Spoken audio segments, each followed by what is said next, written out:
ఎక్కడికి వచ్చానండి, హైవేకి పక్కకు వచ్చానండి. అది బ్రిడ్జి కింద నుంచి పక్కకు వచ్చానండి. పక్కకి ఇక్కడ కొద్దిగా నీడ వచ్చింది. ఇక్కడ బడ్డీ కొట్టి పక్కన, సిల్లర కొట్టి పక్కన ఆ కొట్టామంటుంది. ఏం బేరం ఉంటుందమ్మా అని చెప్పి అంటుంది.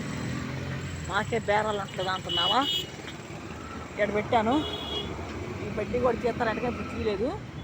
ఇక్కడ పెట్టానండి వచ్చి. కానీ మంచిల మటుకి లూజు వాటర్ కొనుక్కున్నాను. 4 రూపాయలంట. లూజ్ వాటర్ కొనుక్కొని తాగాను. లూజ్ వాటర్ కొనుక్కొని తాగా. ఇప్పుడే 4 రూపాయలంట లూజ్ వాటరు.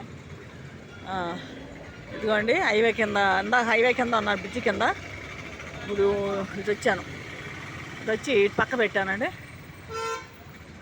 పక్కన పెట్టాను.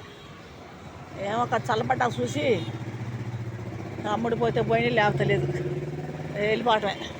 తలకాయ కూడా నొప్పి వస్తుంది. ఇక్కడ ఆటో స్టాండ్, ఇది ఆటోలు పెడతారంట. పక్కన పెట్టుకున్నాను వచ్చి. ఇప్పుడు తాడేపల్లిలో కూడా ఒక అమ్మాయి కనపడి అటు పార్టీ ఆఫీస్ ఆ దరికి పోతా అటు. అంటే ఎంత దూరం వెళ్ళాలంటే చాలా దూరం వెళ్ళాలి, చాలా దూరం వెళ్ళాలి. అంత దూరం ఏడతాం అమ్మ అని చెప్పంటే ఆ చిన్నగా అటు పెట్టుకుంటా ఉంటే అలవాటు అవుతుందని చెప్పి అంటుంది. ఇక్కడికే ఎంత బాధ అయింది, ఇంకా అటు ఆడ వెళ్తామని చెప్పి చల్లలేదు నేను. అటు ఇంకా చాలా దూరం వెళ్ళాలి. ఒకటేపుకి వెళ్ళిపోవాలి. ఆ బ్రిడ్జి ఒకటికి వెళ్ళిపోయి కుడేపుకి మంగళగిరికి వెళ్ళాలి. అటు ఉందంట. అటుకు ఈయనే కానిస్టేబుల్ తాడేపల్లి అయినా పెట్టుకో అమ్మాయి పర్లేదు అన్నాడు.